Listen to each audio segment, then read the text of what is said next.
after you've recorded, your track should look something like this. Now once you have your track like this, you can apply many effects, and you've got your lots of different plugins, and you can do reverb, delay, equalizer. I'm just going to walk you through a couple of those now. You go into your FX box and you right click here to choose your effect, and as we're going with audio, we need to go into our audio effects.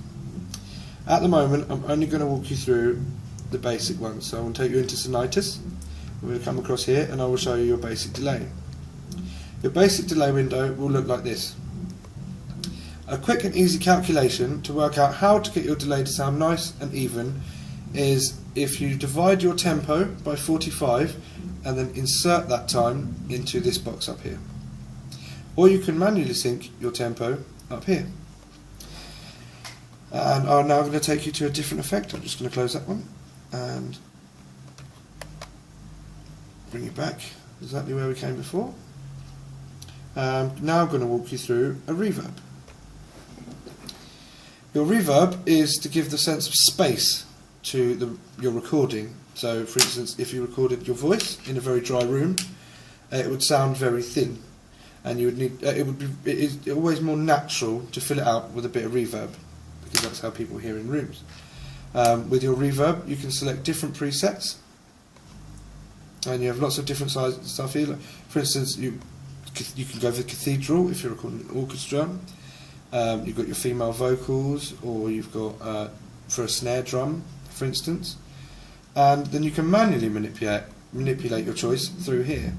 So your pre-delay, most of the time you want it off, but you can take it up and down. But I'm sure if you want to go into more detail with this, there are more instructional videos later to come. I'm now going to show you through a compressor, which is good for use on such instruments as a bass guitar, or on the bass drum or snare drum, or on the vocals. And the compressor just brings the shelf in brings it in smaller and makes a more even natural sound. Your compressor's up here, and you use many of the similar presets that we already have. For instance, you've got your vocals, you've got your drum destroyer, sounds quite nice, and you've got the vintage EQs, compressors, my bad, and you've got your vocals soft, and that's about it really.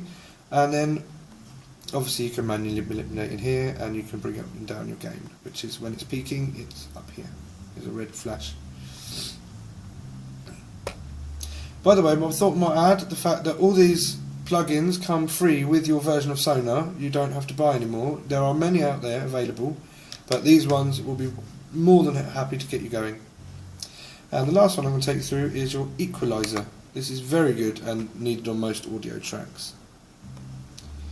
Your equalizer, you've got many different types. I mean, you've got more presets. Again, you can start with your presets, and you go into your treble boost. Vintage EQ I find is the most easy one to work with, and you adjust these nodes per instrument. So for instance, if you're recording a bass guitar, you'd push the bass and you would drop the treble. So you'd bring your shelf down here, and you would most of the time cut all this out, which you can use via the nodes, or you can use the sliders. But a very easy way to find out the nasty bits of a track is if you bring your node up and you swing it left and right and find out where it sounds not very nice, and then pull it, go back to where it started and pull it out that way. And that's it for this session.